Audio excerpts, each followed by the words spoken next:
주일의 말씀 11조는 헌금이 아니고 신앙 고백이다 하는 말씀을 나눴습니다. 하나님은 아브라함에게 이삭을 바치라 라고 하는 걸 통해서 이삭을 바치는 그 행위를 가지고 믿음의 증표로 삼으셨다라고 하는 것을 우리가 알 수 있지요. 바울은 마음으로 믿어 의에 이르고 입으로 시인하여 구원에 이른다. 그래서 우리의 신앙을 고백해야 된다.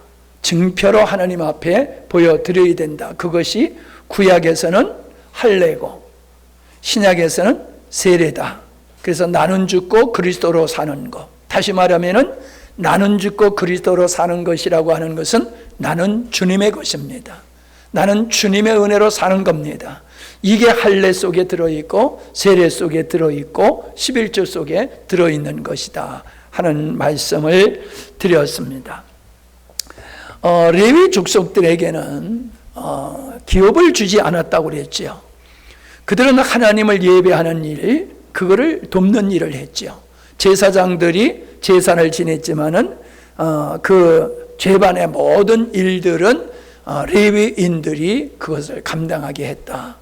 그래서 첫 것과 이 장자, 레위, 이것은 첫 것에 대한 의미로서 그것은 하나님께서 모두를 내 것이라고 여긴다라고 하는 상징적으로 대표로 첫 것과 장자를 선택해서 10의 하나를 선택해서 주님께 드림으로 말미암아 이 모든 것이 하나님 것이라고 하는 것을 고백하는 그런 증표다라는 말씀을 드렸습니다. 자, 민수기 18장을 보시기 바랍니다. 민수기 18장에 보면은 레위 지파와 그 다음에 제사장들에게 돌아가는 몫이 거기 기록되어 있습니다. 우리가 성경을 자주 읽기는 하지만은 이제 구약은 우리가 이렇게 썩 잘 읽지를 않는 것 같아요. 좀 소리가 너무 울리는 것 같지 않아요? 자, 18장 8절부터 제가 현대인 성경으로 읽을 테니까는 여러분이 잘 눈여겨 보시기 바랍니다. 8절입니다. 여호와께서 아론에게 다시 말씀하셨다. 나에게 가져오는 모든 예물을 너에게 맡긴다. 이스라엘 백성이 나에게 바치는 거룩한 예물을 너와 내 자손에게 영구히 주겠다. 가장 거룩한 예물 중에 불로 태우지 않는 것은 네 것이다. 제사장 네 몫이라는 거예요. 그들이 백성들이 나에게 바치는 예물 가운데 소제와 속죄제, 속건제물은 가장 거룩함으로 너와 내 아들들의 몫이다. 너는 이것들을 거룩한 곳에서 먹어라. 이 제물들은 거룩함으로 남자들만 먹어야 한다. 이 밖에 이스라엘 백성이 들어 올려 바친 거제물과 흔들어 바친 요제물, 여기서 이제 거제물과 요제물을 주의 있게 보세요. 들어 올려 바친 거제물과 흔들어 바친 요제물도 너의 것이다. 내가 이것들을 네 가족의 양식으로 영구히 주겠다. 그러므로 네 가족 중에 의식상 깨끗한 자는 이 제물을 먹을 수 있다. 이스라엘 백성이 첫 열매로 나에게 바치는 제일 좋은 감난 기름과 포도주와 곡식도 내가 너에게 주겠다. 그들이 나에게 바치는 그 땅에 처음 익은 모든 열매가 다 네 것이므로 네 가족 중에 의식상 깨끗한 자는 다 그것들을 먹을 수 있다. 14절입니다. 나 여호와에게 무조건 바치도록 되어 있는 것은 다 네 것이다. 나에게 바치는 모든 생물에 처음 난 것은 사람이나 짐승이나 모두 네 것이다. 그러나 너는 처음 출생한 사람과 처음 난 부정한 짐승에 대해서는 대신 돈으로 받아라. 쭉 내려가서 18절입니다. 흔들어 바친 가슴과 오른쪽 넓적다리와 마찬가지로 그 고기는 네 몫이다. 그리고 이스라엘 백성이 나에게 거룩한 예물로 바치는 것은 내가 영구히 너와 네 자손에게 양식으로 주겠다. 이것은 내가 너와 네 후손과 맺은 불변의 계약이다. 소금 계약이다. 그렇게 표현도 하고 있음을 보게 됩니다. 20절 여호와께서 또 아론에게 말씀하셨다. 이스라엘 땅에서 네가 물려받은 유산이나 재산은 아무것도 없다. 그것은 나 여호와가 너의 재산이며 유산이기 때문이다. 21절 레위 자손이 성막에서 일하는 대가로 내가 이스라엘의 모든 11조를 그들에게 주겠다. 자, 이런 말씀이 이제 쭉 다 나와 있어요. 뭐 이게 그냥 다 읽으려니까 너무 길어서. 그래도 한번 읽어봅시다. 23절 오직 레위인들만 성막에서 일할 것이며 성막 일을 잘못했을 때는 그들이 책임을 져야 한다. 이것은 너희가 대대로 지켜야 할 규정이다. 레위인은 이스라엘 자손 중에서 물려받은 유산이 없다. 이스라엘 백성이 나에게 바치는 예물의 11조를 내가 그들에게 유산으로 주었으므로 나는 그들에게 유산이 없을 것이라고 말하였다. 25절 여호와께서 모세를 통하여 레위인들에게 이렇게 말씀하셨다.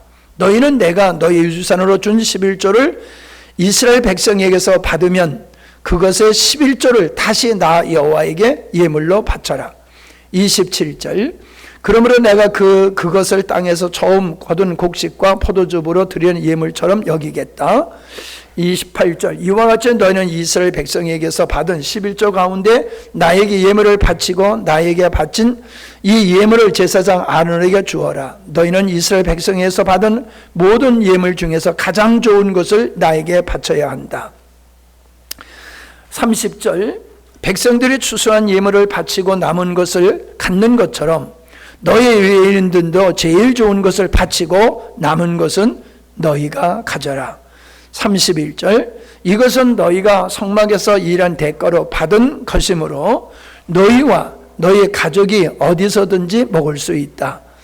너희가 가장 좋은 것을 나에게 바친 후에 그 나머지를 먹어도 죄가 되지 않지만 너희가 그것을 바치기 전에 이스라엘 백성이 드린 거룩한 예물을 먹어 더럽히면 죽음을 면치 못할 것이다. 자, 왜 이렇게 길게 읽었느냐라고 하면은 이제 뒤에도 신약에서의 헌금 생활에 대해서 이 말씀을 하게 되는데 그것을 이해를 돕기 위해서 이거를 읽은 겁니다. 여기 보면은 흔들어 바친 것과 흔들어 바친 요제물과 들어 올려 바친 거제물은 제사장의 몫이다라고 얘기하고 있어요. 그리고 첫 것과 처음 난 것들 그건 제사장의 것이다 이렇게 얘기를 하고 있고 레위인들에게는 백성들의 11조를 드리는 것이 그들의 몫이다 이렇게 얘기하고 있거든요. 여기서 그 거제물과 요제물이라고 하는 거 이것이 무엇냐라고 하는 것을 지금 설명하고 있죠. 그게 뭐냐면은 제사장을 위해서 구별된 제물이라는 거예요. 하나님께 제사를 지낼 때에 태워서 드리는 것도 있지만 기름 부어서 드리는 것이 있고 들어서 드리는 것이 있고 흔들어서 드리는 거 있는데 그것 중에서 하나님은 제사장의 몫으로 구별된 것이 있었다. 그것을 제사장들이 먹도록 그렇게 부여했다. 그게 요제와 거제다라고 하는 거죠. 그러니까 요제와 거제는 제물 속에 들어있는 거예요. 별도로 드리는 게 아니라 백성들이 하나님 앞에 제사를 드릴 때에 태워서 드리는 것 외에는 제사장들의 먹고 마실 수 있는 것으로 주셨다라고 하는 겁니다. 자, 여기까지 이제 구약의 말씀을 이제 징표와 하나님께서 제사장과 레위인들을 위해서 뭐라고 그럴까요? 헌금이라고 뭐 그때는 하지 않았지요. 거제와 요제물이고 11조다. 그렇게 말씀을 하셨어요. 그런데 이제 중요한 것이 이제 신약에 와서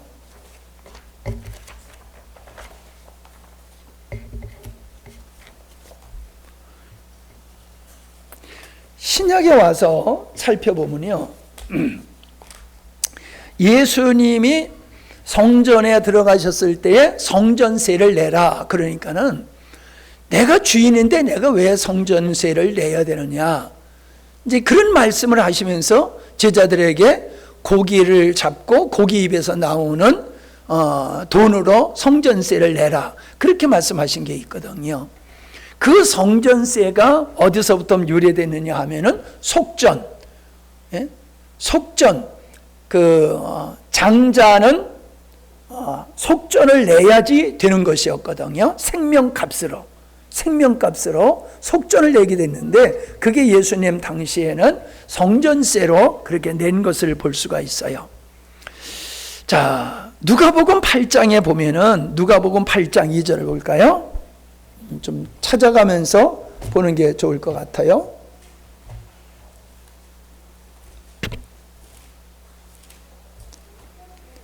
(8장 2절을) 보면은, 또한 악귀를 쫓아내심과 병 고침받은 어떤 여자들 곧 7 귀신 나간 자 막달라인이라 하는 마리아와 또 헤롯의 청지기 구사의 아내 요한나와 또 수산나와 다른 여러 여자가 함께하여 자기들의 소유로 저희를 섬겼더라. 저희를 섬겼다고 하는 것은 예수님의 일행을 섬겼다는 것이죠. 그들에게 필요한 것을 공급해 줬다라고 하는 거지요. 자, 요한복음 13장에 가보면은 유다가 예수님을 팔게 되지요. 유다가 예수님을 팔게 되는데, 자, 13장 27절.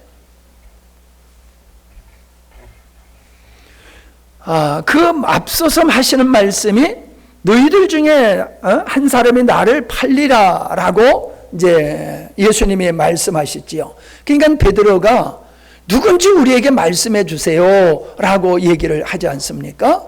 그때 예수님께서 가룟 유다에게 떡 한 조각을 이렇게 집어줍니다. 그리고 27절에 보니까는 조각을 받은 후에, 떡을 받은 후에 사단이 유다의 마음속에 들어가는 것을 보게 돼요. 사단이 유다의 마음속에 들어가서 예수님을 팔려고 이제 시도를 하죠. 어떻게 예수님을 팔까 하고 제사장들하고 의논을 하게 되는 것을 보게 됩니다. 그런데 29절에 보면은 어떤 이들이 유다가 돈꾀를 맡았으므로 명절에 우리의 쓸 물건을 사라 하시는 줄 알았다는 거지요. 가난한 자들에게 무엇을 주라고 하시는 줄 알았어요. 28절에 보니까는 27절에 보니까 네 하는 일을 해라, 네가 해야 할 일을 해라 그랬더니 이 재정을 맡고 있었던 유다에게 예수님이 네가 할 일을 하라 그러니까는 가난한 사람들에게 무엇인가 이제 먹을 것을 주든지 그 가난한 사람을 돌보라고 하는 그런 말로 오해를 했다라고 하는 거죠. 여기서 내가 강조하는 것은 뭐냐면 유다가 재정을 받다는 거예요. 유다가 재정. 아까는 여인들이 여러 사람이 예수님의 일행을 도왔다라고 그랬는데 그 유다가 예수님의 일행의 재정을 돌봤다 하는 거예요. 자, 이 얘기를 왜 하느냐 하면은 예수님은 하나님이세요. 그러나 육신을 입으셨기 때문에 예수님은 먹어야 됐고 주무셔야 됐던 거거든요. 생활에 필요한 우리가 필요로 하는 것이 예수님에게도 다 필요했어요. 전도하는데, 선교하는데, 목회하는데 이걸 이렇게 비유해 보면 똑같은 거예요. 예수님이 복음을 전하고 하나님 나라를 선포하는 이 일을 하는데 예수님도 먹고 마시고 써야 될 그런 재정적인 것이 필요했다는 거지요. 그걸 도왔고 그렇게 모아진 돈 중에서 유다가 재정을 보았다. 왜 이걸 강조하느냐? 여러분이 좀 지혜롭게 생각해 보시면 좋을 것 같아요. 자, 예수님도 그러셨다는 거예요. 예수님도 물질이 필요하셨고 섬기는 분들의 섬김을 통해서 그걸 필요를 조달하시고 채우시고 사용하셨다 하는 거지요. 자, 갈라디아서 6장 6절을 보세요. 갈라디아서 6장 6절.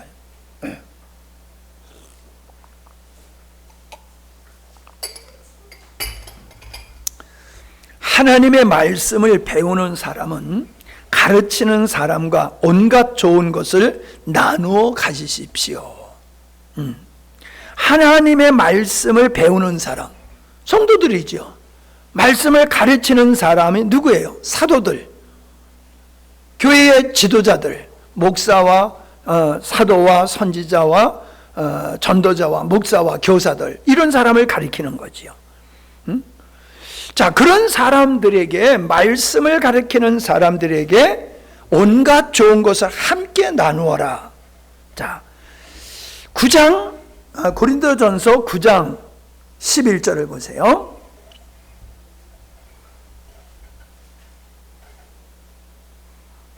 (9장 11절) 우리가 너희에게 신령한 것을 뿌렸은즉 너희의 육적인 것을 거두기로 과하다 하겠느냐.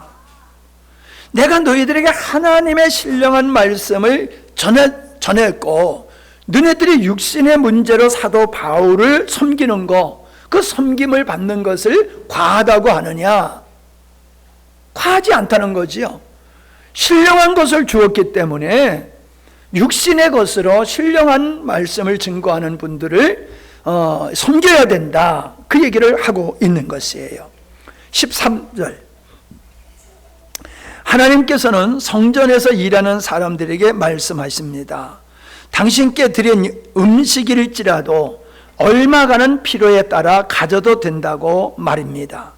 하나님의 제단에서 일하는 사람에게 주께 바친 제물의 분깃을 나누어 주신 것입니다.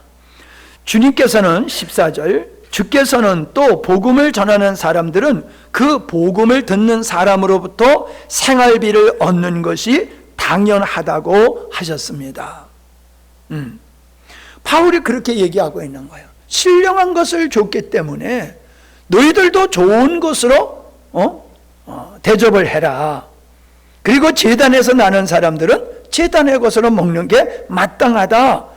그래서 복음을 전하는 사람에게, 복음을 듣는 사람이 생활비를 대는 것이 마땅하지 않느냐라는 얘기를 하고 있어요. 이게 뭐예요? 구약에서 레위 제사장들에게 필요한 것을 제물 속에서 필요한 것을 공급하시는 것과 동일한 원리로 사도 바울이 말씀하고 있는 것을 보게 되어집니다. 그러니까 교회에 우리는 11조를 신앙의 고백으로 할 뿐만 아니라 그 제물 중에서, 구약에서 제물 중에서 요제와 거제가 제사장들을 위한 것 같이 우리가 신앙 고백으로 하나님 앞에 헌금을 하는, 이 헌금을 하는 11조와 헌금하는 것을 통해서 복음 전하는 자들의 생활비를 교회가 충당하는 것이 마땅하다라는 얘기를 바울이 하고 있는 겁니다. 자, 그것만이 아니에요. 고린도후서 11장 9절을 봅니다. 바울이 이렇게 말합니다. 고린도후서 11장 9절. 나는 여러분과 함께 있을 때 생활이 어려웠지만 아무에게도 신세를 지지 않았습니다. 그것은 마게도니아에서 온 형제들이 내가 필요로 하는 것을 채워주었기 때문입니다. 나는 모든 것이 여러분에게 짐이 되지 않았으며 앞으로도 그럴 것입니다. 바울은 너희들이 복음을 들었으니까 복음을 들은 자로서 귀한 것과 생활비를 충당하는 게 맞아. 그렇지만 나는 너희들에게 짐이 되고 싶지는 않아. 그런 얘기를 하면서 여기서 마게도나에서 온 형제들이 나의 필요를 채워줌으로 채워줬다. 그 얘기를 하고 있는 거예요. 자, 빌립보서를 가봅니다. 빌립보서 2장 25절입니다.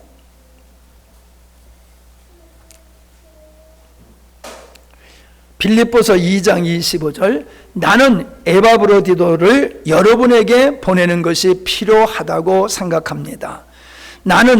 그는 나의 형제여 동역자여 전우이며 나의 필수품을 공급해 주라고 여러분이 보낸 사자입니다.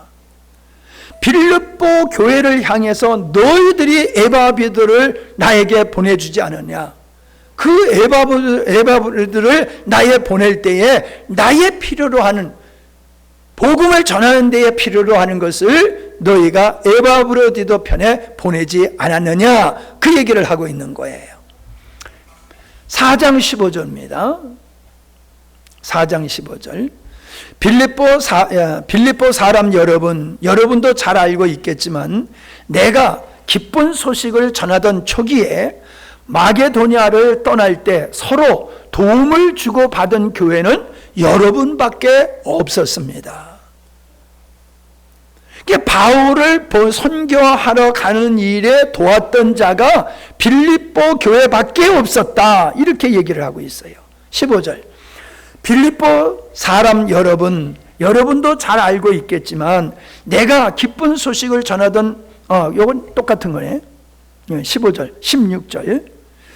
그리고 내가 데살로니가에 있을 때에도 여러분은 한두 차례 나에게 필요한 것을 보내주었습니다. 데살로니가에서 복음을 전하고 있는 사도 바울의 필요를 빌립보 교인들이 한두 차례, 몇 차례에 걸쳐서 우리로 말하면 선교비를 보냈다라고 바울이 얘기를 하고 있는 겁니다. 17절. 내가 선물을 받는 것이 아니요 오히려 여러분에게 유익이 돌아가기를 바라는 것입니다. 나는 여러분에게 모든 것을 받아 넉넉합니다. 왜 넉넉해요? 빌립보 교회가 풍성하게 사도 바울을 도왔기 때문이라는 거지요. 여러분의 에바브리도 편에 보낸 것을 받아서 풍족하게 살고 있습니다. 여러분이 보낸 선물은 하나님께서 기쁘게 받으실 향기로운 제물입니다. 사도 바울의 복음 사역의 선교에 동참하는 그 헌금을 가리켜서 하나님이 기쁘게 받으시는 향기로운 제물이다, 그렇게 바울이 말하고 있어요. 자, 19절. 나는 하나님이 그리스도 예수를 통해 영광 가운데서 그의 풍성함으로 여러분에게 필요한 모든 것을 넘치게 채워주실 것입니다. 자, 18절에서는 선교 헌금이 하나님이 기쁘게 받을 만한 향기로운 제물이다라고 한 후에 19절에서는 너희에게 필요한 모든 것을 하나님께서 넘치도록 채워주시기를 원한다. 그건 누구예요? 사도 바울의 복음 사역에 함께한 그들에게 하나님께서 풍성한 것으로 채워주시기를 원한다고 그렇게 말하고 있어요. 20절.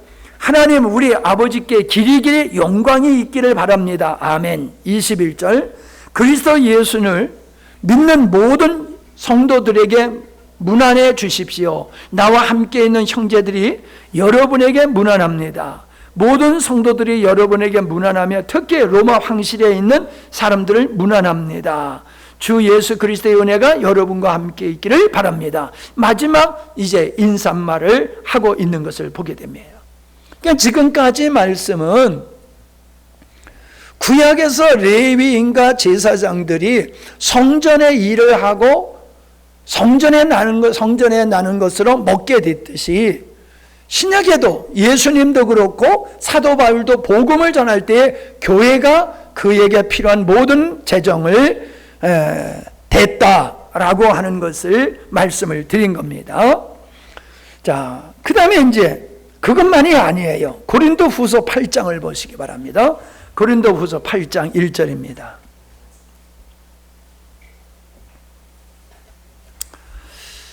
형제 여러분, 우리는 하나님께서 마게도냐 여러 교회에 베푸신 큰 은혜를 여러분에게 알리려고 합니다.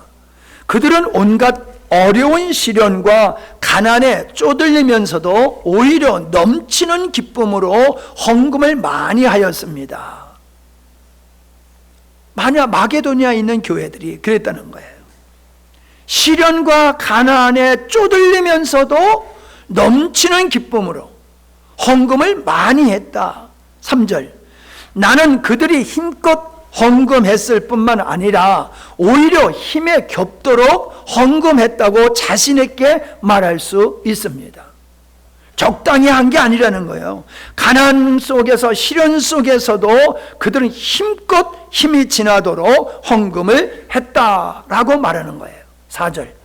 그들은 예루살렘에 있는 성도들을 돕는 일에 참여해 달라고 우리에게 여러 차례 부탁했습니다. 예루살렘 교회가 어려운 가운데 있으니까 예루살렘 교회를 돕는 일을 우리가 합시다. 그래서 헌금을 모아가지고 예루살렘 어려운 교회를 돕자, 그걸 부탁했다는 거예요. 5절. 그리고 그들은 우리의 기대 이상으로 먼저 자신들을 주님께 바치고 또는 하나님의 뜻을 따라 우리에게도 헌신했습니다. 이 헌신했다라고 하는 것이 헌금을 했다라고 하는 것이거든요. 예. 이렇게 마게도냐 교회가 어떻게 헌금 생활을 했느냐라고 하는 것을 바울이 보여주고 있습니다. 이건 우리들의 헌금하는 모델이다, 이렇게 우리가 생각하면 좋을 것 같습니다. 자, 로마서 15장 27절입니다.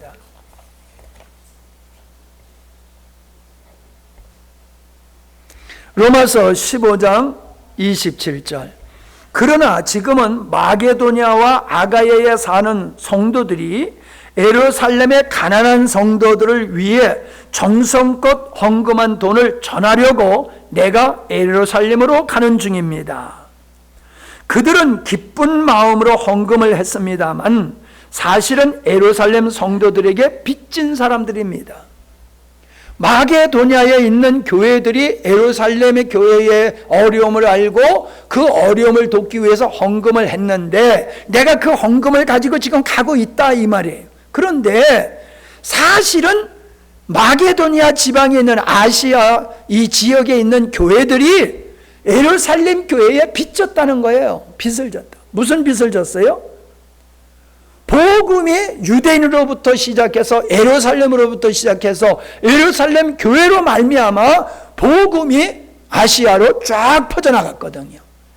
그래서 예루살렘 교회가 복음을 마게도냐에 전함으로 말미암아 그들이 구원받게 됐고 그들이 지금 좋은 환경 속에서만이 아니라 힘들고 어려운 상황 속에서도 복음의 빚을 졌기 때문에 복음을 전하는 자에게 이렇게 보상한다라고 그럴까요?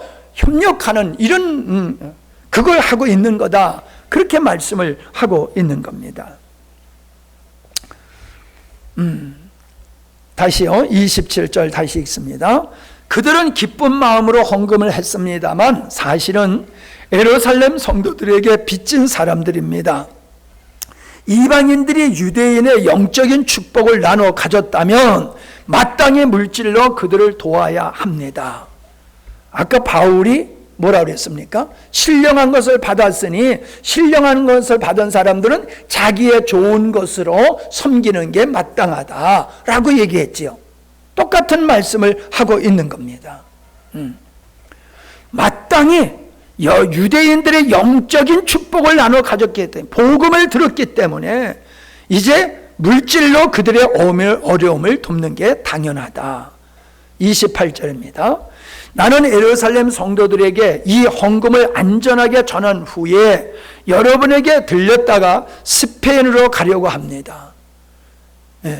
예루살렘에 들렸다가 다시금 로마로 와서 로마 교회의 도움을 받아가지고 스페인으로 복음을 전하러 가길 원합니다. 로마 교회, 당신들이 나의 후원자가 돼서 복음을 스페인에 전할 수 있도록 해라, 그걸 기대한다, 그런 말을 하고 있는 거지요. 29절. 내가 여러분에게 갈 때에는 그리스도의 넘치는 축복을 가져가리라고 믿습니다. 형제 여러분, 내가 주 예수 그리스도와 성령님의 사랑으로 여러분에게 부탁합니다. 나도 기도하지만 여러분도 나를 위해 열심히 기도해 주십시오. 내가 유대에 있는 불신자들에게 안전하게 보호를 받고 예루살렘에서 나의 섬기는 일, 그곳 성도들에게 기쁨이 될 수 있도록 기도해 주십시오. 이게 뭡니까? 예루살렘에 가서 사역을 잘 할 수 있도록 기도해 달라. 선교사를 위해서 기도해 달라라고 하는 것과 똑같은 것이지요. 자, 그 다음에는 이제 어떻게 헌금을 해야지 되느냐라고 하는 것을 말씀해 주고 있습니다. 고린도 후서 9장입니다. 희한하게 고린도 전서 9장, 고린도 후서 9장, 이 9장은 다 헌금에 관한 말씀이 기록되어 있어요. 아주 신기하게. 9장 1절. 성도들을 돕는 일에 대하여는 내가 다시 여러분에게 말할 필요가 없습니다.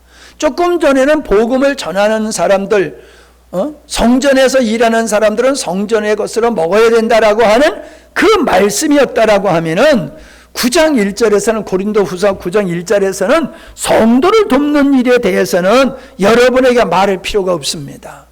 우리가 헬라파 유대인들과 히브리파 유대인들이 공개하는 일로 말미암아 이 갈등이 빚어졌을 때에 일곱 집사를 세우지 않습니까? 그래서 일곱 집사가 그 공개하는 일을 돌보는, 성도를 돌보는 일을 맡아서 하게 하고, 사도 이 사도들은 오직 기도와 말씀 전하는 일만 전념하기 위해서 일곱 집사를 세우는 게 나오잖아요. 일곱 집사. 자, 그걸 연결해서 여러분이 생각하시면서 들으시면 됩니다. 2절입니다. 나는 여러분의 열심을 잘 알고 있기 때문에 여러분이 지난해부터 이 일을 준비했다고 마게도냐 사람들에게 자랑까지 했습니다. 뭘 준비했다는 거예요? 준비를. 뭘 준비했느냐 나와요. 그래서 많은 사람들이 여러분의 열심에 대해서 듣고 자극을 받아 헌금을 하게 되었습니다. 헌금하는 얘기를 들었어요. 고난과 가난과 역경 속에서도 힘이 지나도록 헌금하는 소리를 들었어요. 그래서 그 소리를 듣고 자극을 받아가지고 그들도 로마 교회 성도들도 열심히 헌금을 했다. 그 얘기를 하고 있어요. 헌금을 하게 되었다. 3절. 그리고 내가 형제들을 보내는 것은 우리가 이 일에 대해서 여러분을 자랑한 것이 헛되지 않고 내가 말할 때에 말할 대로 여러분이 헌금을 미리 준비하도록 하기 위함입니다. 내가 먼저 형제들을 보내는 것은 내가 자랑을 했는데 이렇게 헌금을 아주 귀하게 했어라고 했는데 너희들도 그와 같이 미리 준비하도록 내가 하는 것이다. 4절. 만일 마게도냐 사람들이 나와 함께 가서 여러분이 준비하지 않는 것을 보면, 헌금을 미리 준비하지 않는 것을 보면 여러분은 말할 것도 없고 우리가 그처럼 믿었던 일에 크게 부끄러움을 당할 것입니다. 부끄러움을 당할 것이다. 다 이렇게 미리미리 준비하고 있을 줄로 알았는데 그렇게 하지 않았을 때에는 부끄러운 일이지 않느냐. 5절. 그래서 나는 이 형제들이 먼저 여러분에게 가서 여러분이 전에 약속한 헌금을 미리 준비하게 하는 것이 필요하다고 생각했습니다. 이렇게 미리 준비해야 축복의 헌금이 되고 탐심에 좌우된 억지 헌금이 되지 않을 것입니다. 미리미리 준비해야지 그게 복된 헌금이지, 떠밀려서 하는 이런 헌금은 그거는 탐심에 이끌리는 하나님이 기뻐하지 않는 헌금이다. 그런 얘기를 하고 있어요. 자, 그러면서 6절에는 적게 뿌리는 사람은 적게 거두고 많이 뿌린 사람은 많이 거둔다는 사실을 기억하십시오. 뭔 얘기입니까? 오해하지 마세요. 바울은 곡식을 비유해서 헌금에 대한 강조를 하고 있는 겁니다. 많이 뿌리는 자는 많이 거두잖아. 하나님께 헌금을 많이 하는 자는 많이 거두는 역사가 있게 되어 있어 라고 말씀하고 있는 거예요. 이 말씀을 너무 강조하면은 헌금을 하라고 독려하는 것 같아가지고 이런 말씀은 강조할 수가 없어요. 그러나 성경은 분명히 많이 심은 자가 많이 거두는 것과 같이 하나님 앞에 미리 준비해서 많이 드린 자는 드리는 것만큼 받게 될 것이다. 그 얘기를 하고 있습니다. 자, 7절. 각자 마음에 작정한 대로 바치고 아까워하거나 억지로 하지 마십시오. 하나님은 기쁜 마음으로 내는 사람을 사랑하십니다. 헌금을 많이 한다고 하나님이 기뻐하는 게 아니다.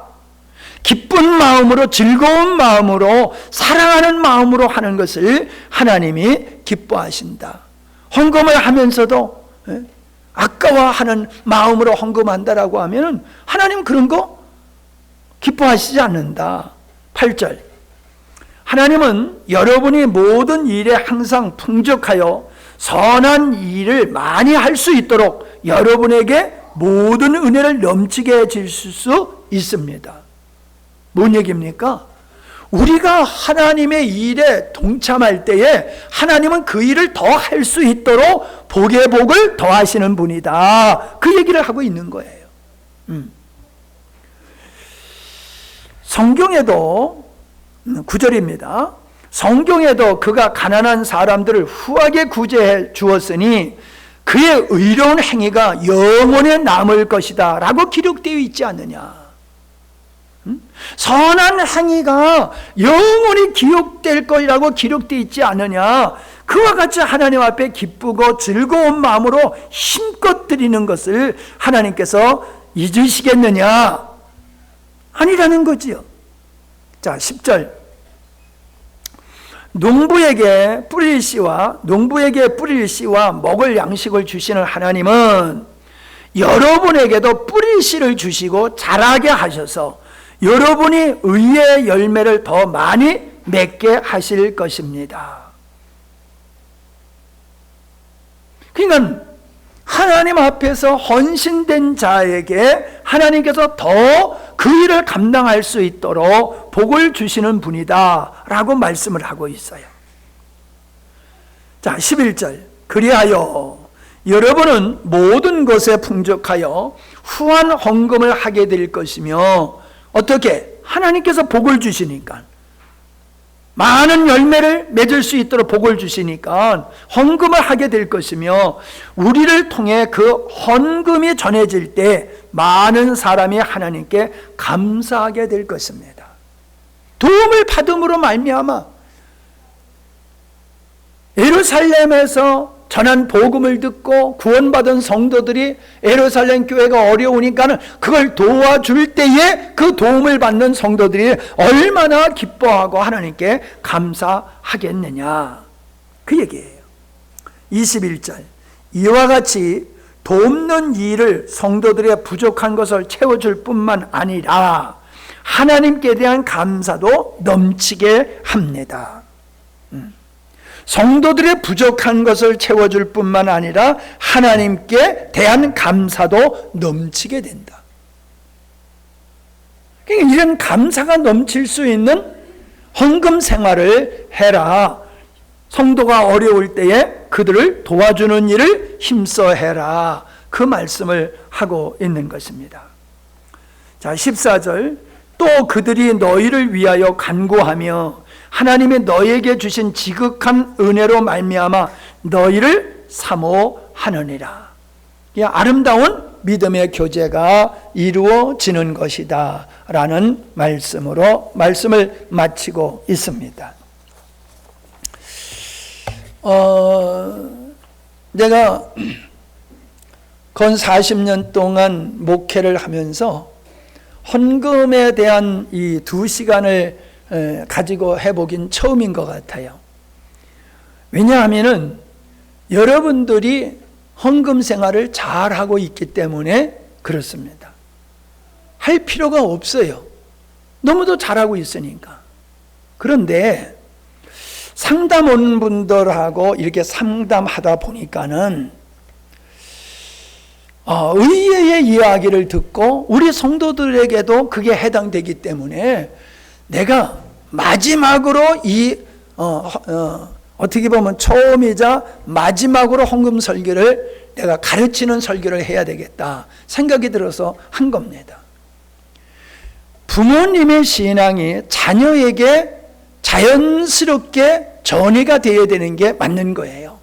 생명이 생명을 낳듯이 영적인 부모가 영적인 자녀를 또 낳는 일을 해야 되는 겁니다. 이게 내가 자녀만 낳았다라고 해서 내가 부모다라고 하면 안 돼요. 이제 영적인 부모가 돼야 돼요. 그래서 자녀들에게 바른 신앙과 바른 신앙생활을 하게 해야 되는데 이 물질과 신앙은 뗄래야 뗄 수가 없는 거예요. 하나님은 물질을 가지고 이삭을 가지고 신앙 고백을 하기 원하셨고 그 물질을 가지고 10의 하나를 가지고 그걸 드림으로 말미암아 자기를 하나님께 드리는 이런 신앙 고백을 하나님이 받으시고 그런 물질을 가지시고 하나님은 교회가 성전이 운영이 되고 교회가 복음을 전할 수 있도록 그렇게 계획을 하셨어요. 그래서 예수님조차도 여인들의 도움을 받고 재정을 운영하면서 복음 전하는 일을 하셨고 제자들도 그렇게 선교 헌금을 받고 열심히 세계 땅끝까지 복음 전하는 일을 했다. 이게 초대교회의 모습이고 주님의 모습이에요. 지금도 그 정신은 똑같은 거예요. 우리가 국민이면은 의무가 있잖아요. 뭐 교육의 의무, 국방의 의무, 뭐예요?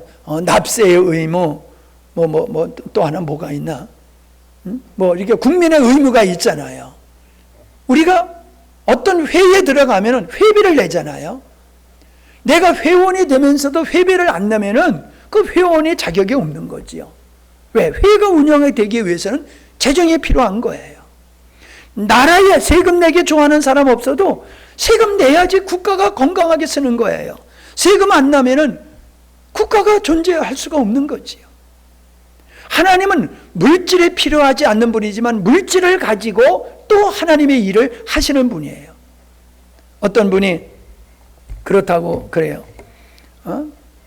신학교 간다고 그러니까 너 돈 있어? 라고 목사님이 물어보더래. 그래가지고 이분이 아주 그냥 실망해가지고 아니 내가 신학교 간다 그러는데 왜 돈 있냐고 물어보냐고 신학하는데 왜 돈 얘기를 하느냐고. 그래서 목사님이 그랬대요. 맞아 돈이 필요해. 그런 얘기를 하셨다고 그러더라고요. 그러니까 우리가 돈 하면 속된 거로 여기고 교회가 헌금 얘기하면은 속된 거로 여기는 자체가 잘못된 거예요. 뒤집어서 보면요, 헌금 열심히 하는 기쁨으로 즐거움으로 힘에 지나도록 하는 사람은 헌금에 대한 신경을 안 써요. 그런데 헌금을 안 하는 사람이 항상 헌금이 뭐 어떻고 저떻고 어떻게 운영하느냐 목사님이 헌금에 강조한다 뭐 이런 얘기를 해요. 헌금하는 사람은 그런 얘기 안 해요. 안 하는 사람이 그런 얘기해요. 그럼 뭐 얘기해요? 헌금하기 싫다는 거예요. 헌금하기 싫으니까는 내가 헌금하기 싫은 거를 정당화하기 위해서 우리 목사님은 돈에 좀 관심이 많은 분이야. 뭐 이런 프레임으로 몰고 가는 거예요. 여러분 지금 살펴본 것 같이 하나님께서 예수님께서도 그렇게 하셨다는 거예요. 그러니까 우리가 물질을 탐하면 안 되듯이 교회가 성도들을 많이 모여가지고 많은 헌금을 해가지고 그 돈으로 뭘 하려고 이런 구조로 가면 그건 잘못된 거예요. 그러나 우리가 복음을 전하기 위해서는 재정이 필요한 거예요. 재정이. 우선은 목회자가 있어야 되잖아요. 말씀을 전하는 자가 있어야 되잖아요. 그 말씀을 전하는 자, 바울이 얘기한 것 같이 말씀을 전할 수 있도록 신령한 말씀을 공급해줘서 우리의 영과 우리의 삶이 하나님이 기뻐하는 삶이 되어질 수 있도록 인도하실 수 있도록 목회자를 지원해야 되는 거예요. 그게 교회의 사명이에요. 사람들은 그래요. 목사님 아주 편할 거라고. 여러분 세상에 제일 힘든 게 사람을 다루는 일이에요. 사람을 다루는 일이에요. 세상에서는 뭐 지위와 권력을 가지고 사람을 다스리기도 하지만은 목회자는 아니잖아요. 섬김을 통해서 사람을 다스려야 되는 거예요. 그러니까 얼마나 어려운지 몰라요. 이 목사님들이 간이 굳어져 가지고 간 질병으로 돌아가시는 분들이 많아요. 예비당 짓고 돌아가시는 분들이 많아요. 왜 그러냐면 신경을 너무 많이 쓰기 때문에. 예? 힘든 일을 마음을 태우다 보니까는 간이 나빠지는 거예요. 몸이 나빠지는 거예요. 그래서 여러분 여기 수요일날 참여하신 여러분들은 다 익히 우리 서로가 저도 헌금해라는 얘기 안 하고 또 여러분도 헌금을 열심히 하기 때문에 헌금에 대한 얘기할 필요는 없지만은 가르쳐야 되겠다. 이걸 안 가르치다 보니까는 아는 부모님들은 하는데 모르는 자녀들은 헌금을 왜 해야 되는지, 왜 11조를 해야 되는지, 왜 감사 헌금을 해야 되는지, 왜 선교 헌금을 해야 되는지 이걸 모르는 거예요. 그냥 교회 나오면은 교회가 모든 걸 다 해주는 거라고 이렇게 믿는 거예요. 그냥 교회 가면은 교회가 다 해주는 거야. 세상에 그런 게 어디 있어요? 교회가 무언가를 베풀 수 있다라고 하면은 교회에 재정이 있어야지 그거를 베풀 수 있는 거란 말이에요. 목사님이 하다못해 애들에게 용돈을 준다 하더라도 줄 용돈이 있어야지 용돈을 주는 거지. 용돈 없으면 어떻게 용돈을 줘요? 그러니까 하나님의 교회가 세워지고 복음이 전파되는 일을 입술로만 하는 게 아니라 재정적으로 함께 하기를 하나님은 우리에게 분명히 말씀하고 계시다라고 하는 겁니다. 그러니까 여러분 우리의 자녀들에게 신앙 고백으로서 11조는 반드시 해야 돼요. 안 한다고 나는 하라고 강조하고 싶지는 않아요. 그러나 하는 게 맞는 거예요. 바른 신앙이라고 하면 11조를 하는 게 맞는 거예요.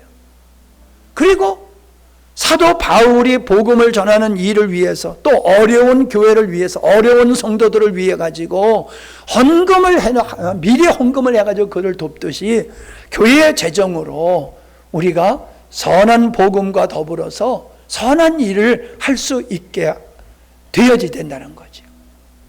이건 교회가 자립을 해야 된다라는 그 자립의 기준이 어디냐 하면은 목회자 생활비가 교회가 스스로 목회자 생활비를 이렇게 드릴 수 있을 그 수준을 자립이라고 얘기하는 거예요. 자립. 근데 보세요. 여러분 이게 얘기가 났으니까 얘기인데 오해 없이 들으시기 바랍니다. 목회자는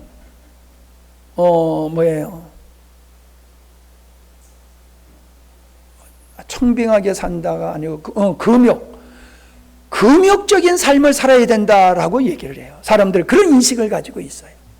맞아요. 목회자가 흥청망청 쓰는 거는 그건 옳은 게 아니에요. 쉽게 얘기하면 성도들의 피땀 흘리는 헌금을 가지고 사례비를 받는데 그걸 가지고 흥청망청 쓴다? 그건 옳은 자세가 아니에요. 우리 자녀들한테 그랬어요. 너희들은 성도들의 사랑을 먹고 크고 있다. 성도들의 사랑을 먹고 너희는 크는 자다. 저는 어릴 때서부터 우리 자녀들에게 그런 얘기를 했어요.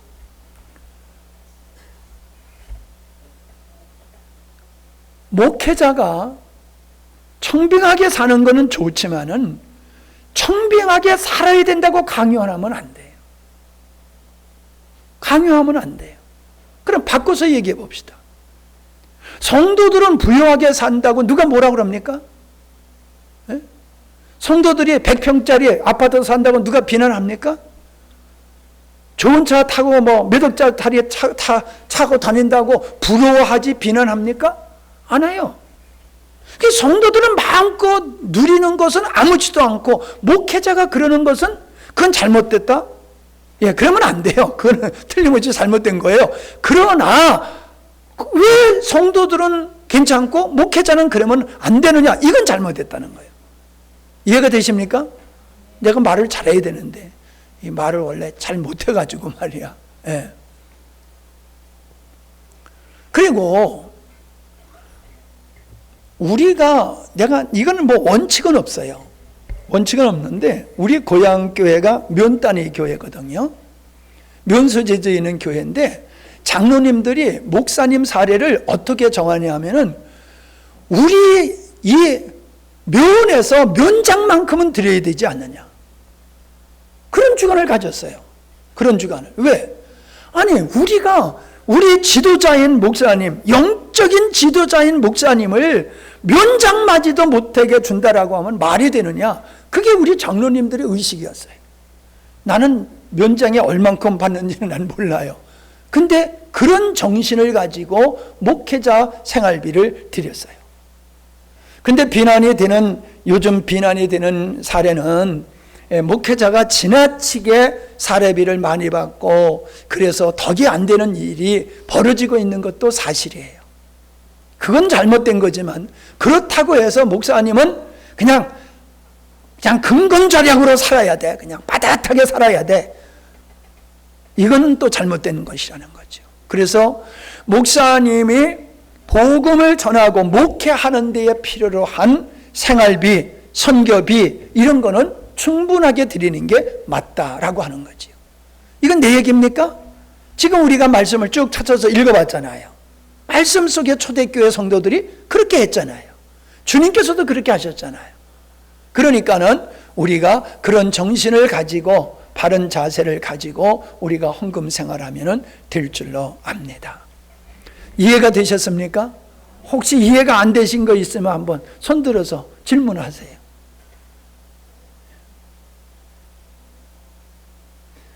지난번에도 그랬지만 11조 안 한다고 지옥 가는 거 아닙니다. 11조 해지 천국 가는 거 아니에요. 네. 여러분 그리고 송구영신 예배 드리고 송구영신 예배 때문에 그때에 헌금하면 1년 동안 하나님께서 보험 드는 것 같이 책임주실 거다. 그것도 없어요. 그냥 우리는 감사함으로 하는 거예요. 감사함으로 주님의 역사에 동참하는 거예요. 하나님의 복 주시면 더 감사하고 더 할 수 있고 그냥 하나님이 주시는 대로 우리가 하면 돼요. 우리 교회가 어느 교회보다도 감사헌금이 많아요. 다른 교회들 교회 숫자에 비해서 주보에 감사헌금 11조 이런 거 나오는 거 보면은 우리가 많이 해요. 많이 한다는 건 액수가 많다는 얘기가 아니에요. 거의 다 온 성도들이 거의 다 아이들까지 감사헌금을 하는 게 참 아름다운 헌금 생활이다. 난 그렇게 생각을 하고 있습니다. 도시에 있는 어떤 교회하고 우리 교회하고 비슷비슷해요, 교세가?